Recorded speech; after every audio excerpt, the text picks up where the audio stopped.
नमस्कार. दैनिक हेराल्ड संवाद कार्यक्रमात तुम्हा सर्वांचं स्वागत आहे. आज आपण एका वेगळ्या व्यक्तिमत्वासोबत संवाद साधणार आहोत. ते व्यक्तिमत्व आहे सुजित डोंगरे यांचं. सुजित डोंगरे तसे अपरिचित असं नाव आहे, मात्र गोव्याचं पर्यावरण आणि निसर्ग राखण्यामध्ये जे काही व्यक्ती वावरत असतात त्यात त्यांचा सहभाग असतो. ब्लू फ्लॅगचे नॅशनल ऑपरेटर म्हणूनही ते काम करतात. त्यांचा पिंड संशोधकांचा आहे. पुढील महिन्यात ते अशाच एका बैठकीसाठी पोर्तुगाललाही जाणार आहेत.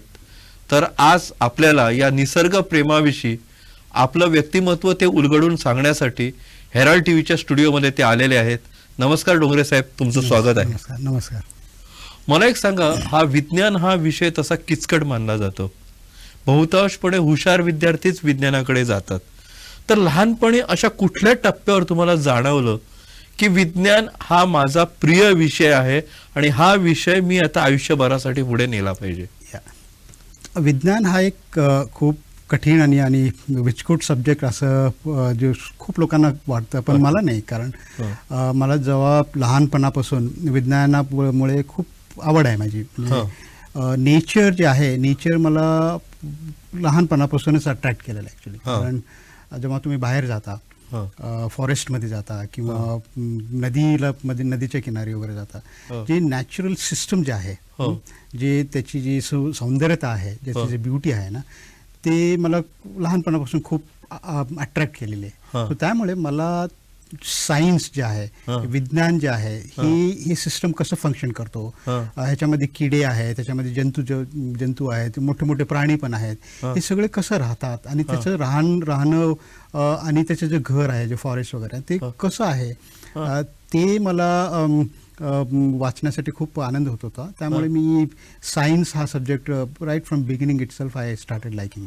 पण शाळेमध्ये तसे शिक्षक भेटले का तुम्हाला? शाळेमध्ये मला खूप चांगले शिक्षक भेटले. मी एका प्रायमरी स्कूलमधून, गव्हर्नमेंट प्रायमरी स्कूलमधून मी शिकलेला मुलगा. आणि त्या शाळेमध्ये जे माझे टीचर्स होते, माझे वडील स्वतः टीचर, आणि ते इंग्लिश शिकवायचे. आणि त्यांचा जे त्यांना जी आवड होती ते सायन्समध्ये होती. कारण ते स्वतः एक ॲग्रिकल्चरल फार्मिंग कम्युनिटीमधून आलेले ते. त्यांनी जंगलमध्ये खूप झालेले आहेत. म्हणजे त्यांचा जे विज्ञानामुळे त्यांचा जे समज होती किंवा त्यांची जी आवड होती, तीच आवड मला पण आली. कारण माझे फर्स्ट टीचर म्हणून माझे वडील आणि माझे सायन्स टीचर जे होते माझ्या शाळेमध्ये, प्रायमरी शाळेमध्ये किंवा हायस्कूलमध्ये, खूप सुंदर सायन्स टीचर. आणि मला माझे जे सायन्स टीचर, बायोलॉजी मला खूप आवडायची ॲक्च्युली. बायोलॉजी हा सब्जेक्ट मला खूप आवडायचा. मॅथमॅटिक्समध्ये मी जास्त हे रुची नाही, पण बायोलॉजीमध्ये मला खूप आवड आहे. ती आवड मला जे माझे टीचर्स होते, सायन्स टीचर जे बायोलॉजी शिकवायचे, त्यांच्याकडून आलेली मला ती खूप. पण हे सगळं तुमचं जे स्वप्न होतं सायन्समध्ये पुढे जायचं, ते परस्यू करण्यासाठी तुम्ही काय काय केलं? हो, ते परस्यू करण्यासाठी आता मी नुसतं म्हटलं म्हणून होणार नाही, त्यासाठी काहीतरी मेहनत तुम्हाला करावी लागणार. ती कशी केली? करेक्ट आहे. तर जेव्हा मी सायन्स शिकण्याचा मी डिसिजन घेतला, तेव्हा मला 12वी पास केल्यानंतर मी एक प्लेस जागा जे बीदर कर्नाटकामध्ये आहे, तो खूप अति सुंदर जागा. तिथून मला हायर एज्युकेशनसाठी माझे वडील सांगितले की तू ॲग्रिकल्चर युनिव्हर्सिटीमध्ये जा. ॲग्रिकल्चर युनिव्हर्सिटीमध्ये खूप चांगले प्रकारचे सब्जेक्ट्स आहेत. Why don't you just go and study there. त्याच्यानंतर मी ॲग्रिकल्चर युनिव्हर्सिटी जे धारवाड, US धारवाड आहे, तिथे मी इंटरव्ह्यूसाठी आलेला. आणि तिथे खूप सब्जेक्ट्स आहेत. आणि एक सब्जेक्ट मला खूप अट्रॅक्ट केला, तो आवडीचा, तो म्हणजे फॉरेस्ट्री. वन विज्ञान जे सब्जेक्ट आहे, फॉरेस्ट्री जे सब्जेक्ट आहे, तो मला खूप अट्रॅक्ट केला. कारण मला राईट फ्रॉम बिगिनिंग, मी लहान असल्यापासून मला प्राणी आणि पक्षी किंवा फॉरेस्टबद्दल खूप आवड होता.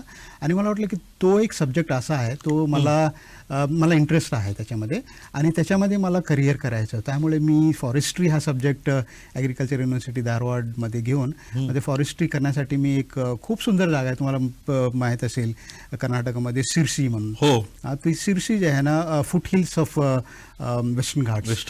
जेव्हा तुम्ही ट्रॅव्हल, मला खूप माझा एक एक्सपिरियन्स आहे. जेव्हा मी ट्रॅव्हल करत होतो बीदर पासून हुबळी नंतर मग जेव्हा आम्ही सिरसीला ट्रॅव्हल करायचा, तो एक वेगळाच भाग. फर्स्ट टाइम मला हा जंगलाच्या रस्त्यामधून जाण्याचा मला भाग्य भेटला. तेव्हा हुबळी मधून सिरसीमध्ये खूप चांगलं जंगल आहे आणि तिथे मी माझं एज्युकेशन केला, ग्रॅज्युएशन. त्याच्यानंतर मी पुढे पोस्ट ग्रॅज्युएशनसाठी देहरादून वगैरे गेला.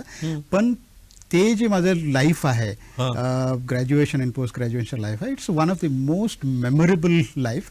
आणि जे शिक्षण आहे माझा तो त्याच्यामध्ये, आमच्या क्लासरूममध्ये जास्त शिक्षण नसतो. म्हणजे जे तुम्हाला शिकायचं असेल तर आम्ही फॉरेस्टमध्ये जायचं.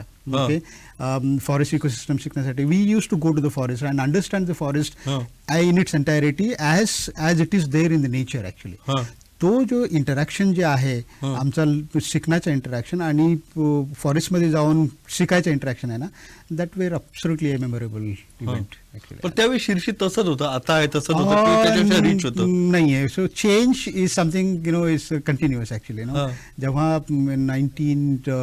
1993-94 मध्ये जेव्हा मी शिर्सीमध्ये गेलो, so it was a small town actually, small town. पण निसर्गाने भरभरून दिलेलं होतं. भरभरून. म्हणजे जेव्हा आम्ही जायचं फर्स्ट टाइम, आम्ही जेव्हा बिदरहून मी इथं शिर्सीला आलो, बिदरमध्ये पाऊस खूप कमी पडतो आणि इथे पाऊस म्हणजे 4 महिने कंटिन्युअस पाऊस, कंटिन्युअस. आणि दॅट वॉज एक्सपिरियन्स. मी कधीच बघितलं नाही की 4 महिने कंटिन्युअस असा पाऊस पडायचा, रोज रात्र दिवस पाऊस पडायचा. आणि तो जे आहे ना, आता मला असं वाटतं काहीतरी कुठेतरी कमी जास्त होतो. आणि शिर्सी हा टाउन पण खूप एक्सपॅन्ड झालेला आहे. नॅचरल सिस्टम जे होते आमच्या टायमाला ड्युरिंग 1993 to 97 मध्ये जे होतं तिथे मी फंटास्टिक. आणि आमचे जे टीचर्स असायचे, आम्ही त्या कॉलेजमध्ये फक्त 40 किंवा 50 स्टुडंट्स, तेवढे स्टुडंट्स राहायचे. आणि ते kind of attention that use to get from this teachers, fantastic teachers, wonderfully train teachers. आणि त्यांच्या सोबत राहून आम्ही फक्त एवढे 40-50 स्टुडंट्स मध्ये जे इंटरॅक्शन व्हायचं आमचा, जे बाहेर आम्ही जायचो, तो एक खूप इंटरेस्टिंग ब्युटिफुल लर्निंग. जंगल आणि माणसाचं जे नातं आहे ते तुम्हाला शिकता आलं तिथे. म्हणजे बिदर मध्ये तुम्ही निसर्ग अनुभवला, नंतर तुम्ही शिर्षीमध्ये आला, नंतर तुम्ही डेहराडूनला पण गेला. डेहराडूनचाही निसर्ग तसा डेफिनेटली. म्हणजे असंच आहे ना, जे बिदर पासून शिर्सी धारवाडला येतो, तो धार इज, तुम्ही बघित असेल तर पावसांचा वाड इज डोर ना. म्हणजे तो पावसाच्या जागी आम्ही जाण्याचा तो मार्ग आहे. आणि तिथे जो पाऊस बघितला आणि तिथे जे सिस्टम आहे, फॉरेस्ट इकोसिस्टम, जे वेस्टर्न घाटचं इकोसिस्टम आहे, टेम्परेट रेन फॉरेस्टचा इकोसिस्टम आहे, तो एक आहे. जेव्हा मी देहरादूनला गेलो, देहरादून इज आल्सो दून ॲक्च्युली, डेराचं दून ॲक्च्युली, म्हणजे व्हॅली आहे ती ॲक्च्युली. आणि आजूबाजूला जेव्हा बघतो तो टेम्परेट फॉरेस्ट एरियाज आहेत. तुम्ही म्हणजे आयुष्य समृद्ध करणारा. डेफिनेटली. सो तेच म्हणतो मी, कधी मी माझ्या मुलींना बोलतोय, माझ्या मुलींना की जिथं होतो मी Bidar, okay, one of the dry area, तिथून शिर्सीला which is wet area again. मग तिथून again I went to Himalayas to do something and ultimately I am in the ocean. Okay, so the system जे आहेत ना, इकोसिस्टम जे म्हणतोय ना, Deccan plateau, western Ghats, then you have Himalayas and the ocean. So the kind of journey that have gone through is a wonderful experience. And that experience somehow मला, मी जे काही action करतो तो एक्सपिरियन्स जे आहे मला, नेचर अँड ह्युमन रिलेशनचा जे experience आहे ना, माझे काही डिसिजन घेतो मी, I always look at nature human as a system and take a decision which not only परस्पर पूरक असतात, परस्पर तो पूरक आहे. पण तुमचा जो हा सगळा आयुष्यभराचा अनुभव आहे तो तुमच्यापर्यंत तुम्ही ठेवला नाही. गोव्यामध्ये आल्यानंतर तुम्ही त्याच्यामध्ये विद्यार्थ्यांना सामावून घेतलं, लोक शिक्षणाचं तुम्ही काम गोव्यामध्ये सुरू केलं. तो सुरुवातीचा तुमचा अनुभव कसा? सुरुवातीचा आहे ना, जेव्हा मी इथे गोव्यामध्ये आलो 2001 वर्षी, मला तो एक एन्व्हायरमेंटल एज्युकेशन ऑफिसर होते, अनिल पवार, त्यांना मी भेटलेलं आणि ते खूप ते सांगितले की पर्यावरण शिक्षण जे आहे गोव्यामध्ये त्याची खूप गरज आहे. कारण गोवा हा एक समृद्ध स्टेट आहे. तोवर पर्यावरण शिक्षण नव्हतं, तो व्हायचा ऍक्च्युली विषय म्हणून होता, पण ऍक्टिव्हली जे टीचरांना इन्व्हॉल्व्ह करून एन्व्हायरमेंटल एज्युकेशन बद्दल डिस्कस करायचं आणि एन्व्हायरमेंटल एज्युकेशन फॉर्मली स्कूलमध्ये जे इंट्रोड्यूस करायचं आहे ना, that was the first time where we introduce formally environmental education in to the schools. Okay, आणि त्याच्यामध्ये जे ते आले, देन आय वर्क विथ, सगळ्या मागे तुमची सगळं हे आहे एफर्ट्स. हो. So fortunately yes. त्याच्यासाठी तुम्ही गोव्यात फिरला? हो, संपूर्ण गोवा हां. जेव्हा मी आलो गोव्यामध्ये टीचर ट्रेनिंग खूप करायचे आम्ही. So me I also work with many great people like Paresh Parab म्हणून एक आहेत, Forest officer आहे. डॉक्टर मनोज बोरकर जे आहेत, हां. हे दोघं स्टॉलवर्ड्स एन्व्हायरमेंटल एज्युकेशनमध्ये जेव्हा आहेत डॉक्टर मनोज बोरकर आणि Paresh Parab have really work in environmental field. त्यांचा जे मला सहभाग भेटला, त्यांच्या सोबत जे काम करायचं भेटलं ना, so that was wonderful. Okay, आणि आम्ही सगळे बसून डिसाईड करायचं की एन्व्हायरमेंटल एज्युकेशन म्हणजे काय आणि कुणा प्रकारचं एन्व्हायरमेंटल एज्युकेशन आपल्याला ऍक्च्युली करायला हवं. आणि स्कूलमध्ये जेव्हा एन्व्हायरमेंटल एज्युकेशन कॉन्सेप्ट जे घेतोय आम्ही, कोणत्या टेक्स्टबुकमध्ये घालायचं, का सायन्समध्ये जायचं तो, का लँग्वेजमध्ये जायचा, किंवा हिस्ट्री किंवा ह्याच्यामध्ये. सो म्हणजे एक एज ग्रुप पण आहे. सो काय environmental education, and the first environmental education we started in Goa was something called Goa Environmental Education Program in school. Okay, त्याला जीप्स म्हणायचे. आणि ते ही प्रोग्राम आम्ही 10 इन्स्टिट्यूशन NGO सोबत हे करून, प्रत्येक NGO ला ट्रेन करून मग ते 20 स्कूलमध्ये काम करायचे ते. आणि आम्ही जे आहे ना, जेव्हा तो ट्रेनिंग केला, आम्ही आयडेंटिफाय केलं की विषय काय आहेत, एन्व्हायरमेंटल इश्यूज काय आहेत गोव्यामध्ये. 4 इश्यू आम्ही घेतलं. एक आहे बायोडायव्हर्सिटी कॉन्झर्वेशन, जे वेस्टर्न घाट्स आहे किंवा ओशन्स आहेत किंवा मिडलँड प्लॅटोज आहे, त्याच्याबद्दल आपल्याला मुलांमध्ये किंवा टीचर्समध्ये जागृत करायचे. Then you have waste management. Waste management आजचाच प्रॉब्लेम नाही. सो आम्ही त्याचा एक हे केला. आणि थर्ड आहे जे वेस्टर्न घाटमध्ये मायनिंग जे होतो त्याचा इम्पॅक्ट काय होतो ग्राउंड वॉटर, कसा मायनिंग आहे. आणि फोर्थ जे आहे ना, आम्ही 2000 पासून डिस्कस करतो एन्व्हायरमेंटल एज्युकेशन आणि स्कूल टीचर्समध्ये, की टुरिझम आणि याचा इम्पॅक्ट कोस्टल इकोसिस्टम मध्ये काय आहे. हां, सो हे 4 मेजर थीम घेऊन आम्ही ऑलमोस्ट अबाउट सम त्या टायमाला 200 किंवा त्याच्यापेक्षा जास्त स्कूलमध्ये आम्ही एन्व्हायरमेंटल एज्युकेशन सुरू केले. आणि ह्याच्यामध्ये टीचर्स खूप सहभागी. पर्यावरणाविषयी जी आता सजगता आणि जी जागृती आहे त्याची सुरुवात तुम्ही त्यावेळी केलेली केलेली ते त्यावेळी 2000 मध्ये. आणि आज पण मी जेव्हा टीचर्स भेटतोय, so they still remember, wow, those were the days. कारण हा एक मोमेंटच होता. ओके, एन्व्हायरमेंटल एज्युकेशन हा एक मोमेंट होता. आणि ते आत्ता पण जे आम्ही ट्रेनिंगमध्ये केलेलं आहे, ऑलमोस्ट अबाउट सम 2000 पेक्षा जास्त टीचरला आम्ही ट्रेन केला ऍक्च्युली. आणि ते आजही एन्व्हायरमेंटल एज्युकेशन एक एनकम्पासिंग सब्जेक्ट म्हणून टीच करतात. आणि त्याच्यामध्ये खूप वेगवेगळे केलेले, मरीन टर्टलवरती आम्ही खूप काम केलं.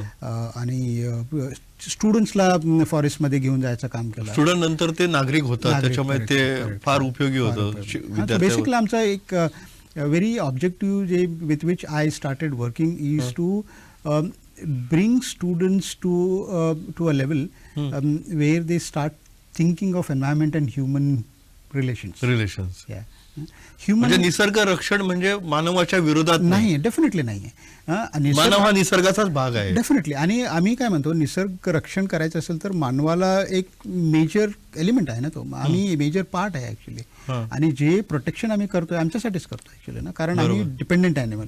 अगर सपोज आम्हाला फॉरेस्ट डिस्ट्रक्शन झाला तर त्याचा डायरेक्ट इम्पॅक्ट आपल्यावरती होतो ना. बरोबर. ओके, अगर फॉरेस्ट आहे त्याचा इम्पॅक्ट पण आपल्यावरती होतो, कारण ऑक्सिजन आपल्याला भेटते. सो लाईफ एक्सपेक्टन्सी आहे, फूड सिक्युरिटी आहे. प्रतिसाद डेफिनेटली टीचर्स खूप प्रतिसाद द्यायचे ऍक्च्युली. हा एक मोमेंट माझ्या लाईफमध्ये, मी माझ्या मुलींना किंवा सगळ्यांना सांगतोय की the field that I mean आणि the amount of interaction that I have had with teachers and students, आपण जी ऊर्जा खर्च केली ब्युटिफुल, म्हणजे ती सकारात्मक दृष्टीनं सगळीकडे. आजही मला एन्व्हायरमेंटल एज्युकेशन करताना मला आजही खूप आनंद होतो. तुम्ही बेसिकली लोकांच्या चर्चेवर भर ठेवता. हो हो हो. चर्चा, फक्त चर्चाच नाही, जेव्हा चर्चा करता तुम्ही त्याच्यामधून काय प्रश्न पण येतात आणि ते सोडवायचे कसे ते बघतात. So it's basically collective wisdom जे म्हणतोय ना. आता तुम्ही आहात ना, तुमच्यासोबत मी खूप आता खूप वर्ष आपण डिस्कस करतोय. जे काही विषय आपल्याकडे येतोय आपण डिस्कस करतोय, तो जेव्हा डिस्कस केल्यानंतर त्याचा काहीतरी एक निष्कर्ष येतो, वे आउट येतो. आणि तो way out should be beneficial for all. बरोबर. सो जनकल्याण हे त्याचं ध्येय असलं पाहिजे. करेक्ट. असंही आहे. या टप्प्यावर आपण पाहिलं की सुजित डोंगरे हे जनकल्याणासाठी गोव्यामध्ये वावरत आहेत. लोकांच्या सहभागातून ते अनेक उपक्रम राबवत आहेत आणि उद्याचे नागरिक असणाऱ्या विद्यार्थ्यांवर त्यांनी भर दिलेला आहे. इथं काही वेळासाठी आपण थांबूया. ब्रेक नंतर आपण त्यांच्यासोबतची चर्चा पुढे सुरू ठेवूया. तोवर आपण थांबू. नमस्कार, धन्यवाद.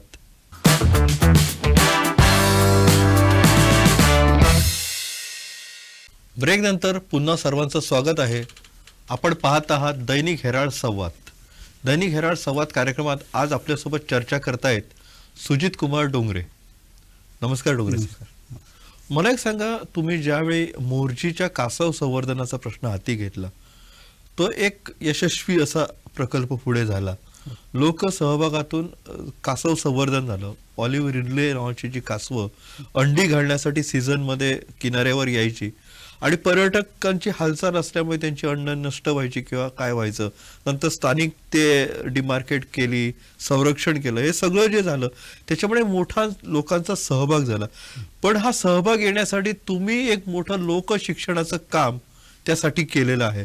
तर ते कासव संवर्धन हे जे तुमचा विषय आहे त्याच्याविषयी आम्हाला जरा सविस्तर सांगा.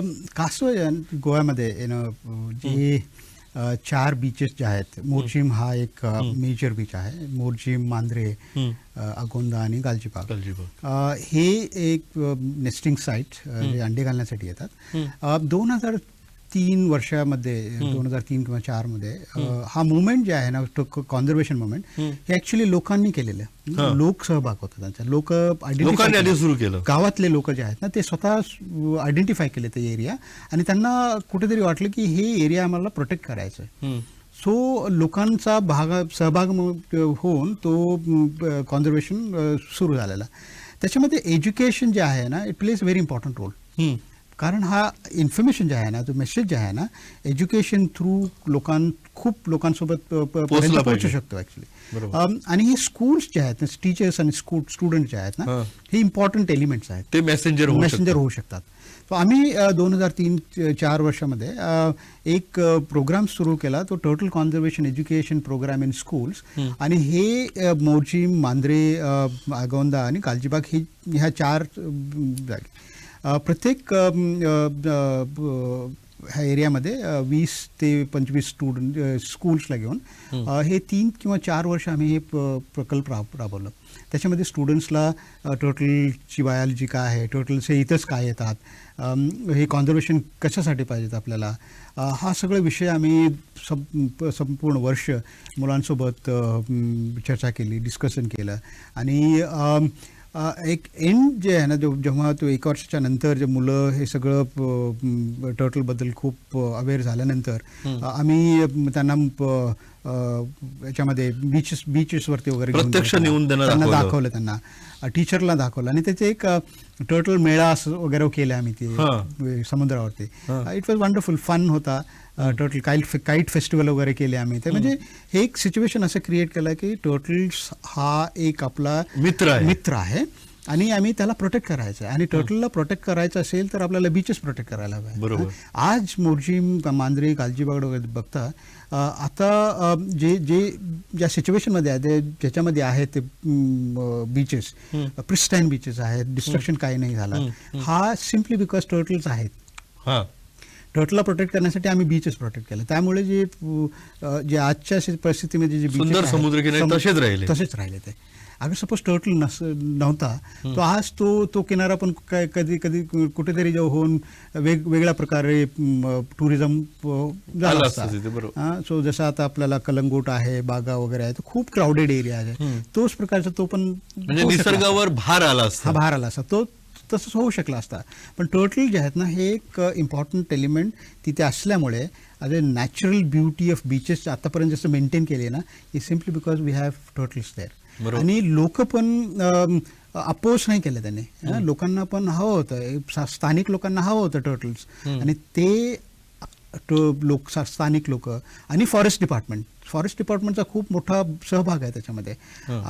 ते फॉरेस्ट डिपार्टमेंट आज लोकल जे स्थानिक लोक आहेत त्यांना एम्प्लॉय करतात. Through volunteers, local volunteers, turtle conservation movement आज झालेला आहे. In the history of turtle conservation in the world, 30 years of local participation in turtle conservation. That has happened only in Morjim, Galjibag, Agonda and this. Goa गोष्ट आहे गोव्यासाठी. 30 years together. the government and the people of local people, with the support from people like us, have stood for conservation for 30 years. आणि आज तुम्ही बघितला तर टर्टलचा जो arrival rate आहे, टर्टल नेस्टिंग जे रेट आहे, तो वाढला आहे. कंटिन्युअस आहे. Actually no single year that turtle has not come. Of course खालीवरती झालेलं आहे, हो. That's a natural phenomenon. हो. पण आजपर्यंत एकही असं वर्ष नाही की ज्या दिवशी जिथे कासव turtles आली आले नाहीत. नाहीत. That is a success story, and that is a success story that we must speak about it. आणि हा success story somewhere education has played very important. बरोबर. हा सगळा तुमचा किनारा संरक्षणामध्ये आणखी एक विषय येतो जो वादग्रस्तही असतो, चर्चेतही असतो आणि काही जणांना तो सुखावूनही जातो. त्याचे 2-3 पैलू असतात. तो आहे CRZ कन्झर्वेशन. CRZ चे एक एक्सपर्ट मेंबर म्हणून तुम्ही काम करता. साधारणतः किनारे का राखले गेले पाहिजेत एक, आणि पर्यटन आणि निसर्ग ह्याच्यामध्ये समन्वय कसा ठेवला पाहिजे, तुमचं वैयक्तिक मत काय आहे? कोस्टल रेग्युलेशन झोन नोटिफिकेशन जे 1991 मध्ये आलेलं आहे, त्याच्यानंतर 2011 मध्ये आला आणि आता 2019 पण आहे.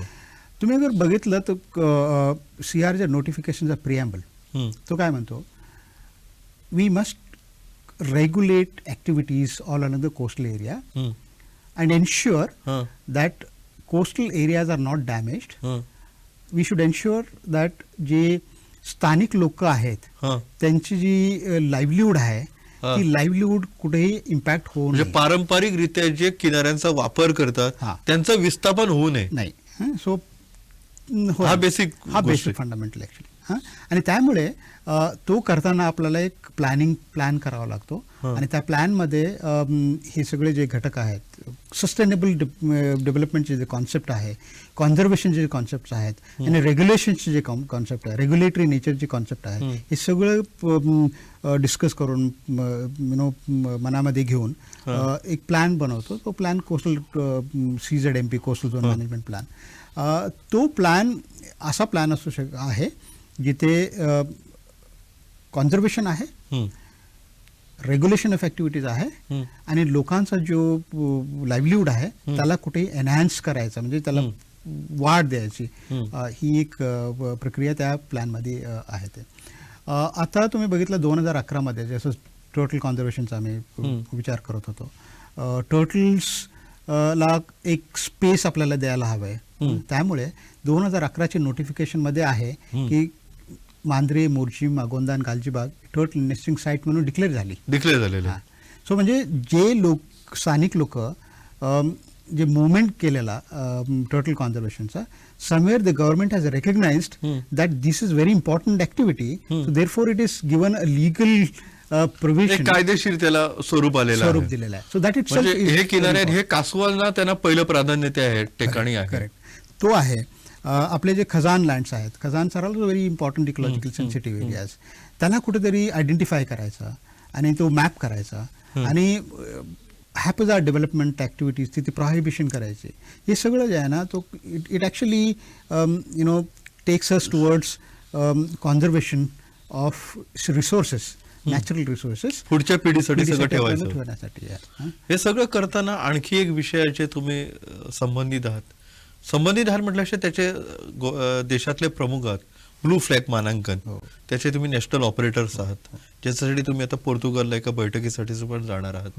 ते ब्लू फ्लॅग मानांकन ही कन्सेप्ट काय आहे? ब्लू फ्लॅग हा सस्टेनेबल कोस्टल डेव्हलपमेंट, आणि त्याच्यामध्ये आता पर्यटक खूप येतात बीचमध्ये. त्यांना पर्यटक तेव्हा आले आणि if you don't have any plan, destruction होऊ शकतं तिथे. ब्लू फ्लॅग असा आहे, हा एक नामांकन, एन्व्हायरमेंटल इको लेबल, 4 पॅरामीटर्स वरती आम्ही आयडेंटिफाय करतो. एक तर आहे वॉटर क्वालिटी त्या एरियाची बिलो दी प्रिस्क्राईब लिमिट राहायला, म्हणजे जिथे ब्लू फ्लॅग आहे तिथलं पाणी स्वच्छ राहायला हवं आणि माणसाला चांगलं, म्हणजे आरोग्याला हितकारक असं पाणी असणार, एक खात्री असते. एक आहे. दुसरं आहे वेस्ट मॅनेजमेंट जे आहे त्या एरियाचे, प्रॉपर वेस्ट मॅनेजमेंट, म्हणजे किनारे गलिच्छ असणार नाही, स्वच्छ असणार. आणि तिसरं जे आहे दी लाईफ सेव्हिंग जे आहे, व्हेरी इम्पॉर्टंट, म्हणजे तिथले जे समुद्रात उतरणारे लोक असतील Yes. त्यांची काळजी घेणारी काळजी यंत्रणा घेणे, आहे. हं. आणि फायनली एन्व्हायरमेंटल मॅनेजमेंट जे आता सँड आहेत, okay, you cannot destroy them. हम्म. एनी नॅचरल सेटिंग जे आहेत त्याला आपण डिस्ट्रॉय करू शकत नाही. हे 4 पॅरामीटर, एन्व्हायरमेंटल पॅरामीटर तुम्ही अगर बघितला आणि if you adhere to this 4 parameters, आणि त्याच्यामध्ये 33 क्रायटेरियाज पण आहेत. इच पॅरामीटरमध्ये 33 क्रायटेरियाज आहेत. हे सगळं तुम्ही अगर if you comply to those criterias, मग blue flag ओनली देन मला- you will get a blue flag actually. आणि blue flag means it is not that की you are taking away the land from people. It is a people's participation. Hmm. They decide. म्हणजे जे लोक आता किनारे वापरतात ते किनारे वापरतच राहणार. डेफिनेटली त्याच्यामध्ये कोणीही होतं. Say local people, for example fishing community आहे, you cannot take them out of that area. Hmm. पण त्यांच्यासाठी सुविधा देणार. सुविधा आहे, हां. प्रोटेक्शन करायचे गोष्ट. हां. आणि ॲट द सेम टाइम जे टुरिझमचं जे आहे, you also do a tourism, you also get money from that actually. But ensure that coastal area जे आहेत ना ते डॅमेज होता का होता मला? कामा नाही. ते भारतात झाले असे ब्लू फ्लॅग? 10 ब्लू फ्लॅग आहेत आमच्याकडे. 10 ब्लू फ्लॅग साईट्स आहेत त्याच्यामध्ये. आणि ऑल दे 10 जो ब्लू फ्लॅग साईट्स, आज many people are going to that places. We have created a facilities. And one of the environmental मॅनेजमेंटमध्ये मला तुम्हाला सांगू इच्छितो, जे सँड्यून्स जे आहेत, हो. जे रेस्टोरेशन ऑफ सँड्यून एरियाज आहेत ना, have been done so perfectly. Go to Shivrajpur म्हणून एक बीच आहे गुजरातमध्ये. जो सँड्यूनचा जो रेस्टोरेशन आहे आज, if you go and see that, one of the best sand dune restoration that ever happened.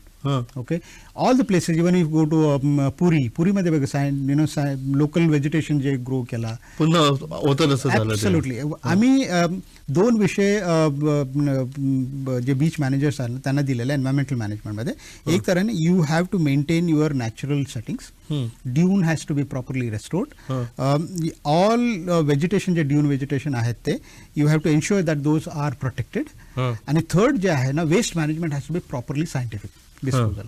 आणि तिथं सगळीकडे जाऊन बघत असेल तर ग्रे वॉटर ट्रीटमेंट प्लांट्स आहेत आमच्याकडे. वेस्ट मॅनेजमेंटची जी फॅसिलिटी आहे, proper waste management facilities. And हे जो व्हेजिटेशन जे ग्रोथ आहे ना, it has absolutely done. So it is somewhere it is showing that we are going towards nature conservation. Blue flag means it is a tool to protect system, beach ecosystem. At the same time, environmental governance जे आहे ना, तिथे कुठेतरी environmental governance proper करायचा हा एक मार्ग आहे. म्हणजे ब्लू फ्लॅगमुळे अनेक सुविधा निर्माण होतात, पर्यटक येतात. त्यासाठी सरकारने सगळं उपाययोजना करावी लागते. आणि स्थानिकांचं पार्टिसिपेशन त्याच्यामध्ये असतं. स्थानिकांचं पार्टिसिपेशन मेजर आहे त्याच्यामध्ये. मेजर असतं. म्हणजे स्थानिक म्युन्सिपालिटी असेल, स्थानिक पंचायत असेल, हे सगळं. म्हणजे ब्लू फ्लॅग जे मानांकन आहे ते पर्यटनाला पूरक असं आहे. पूरक आहे.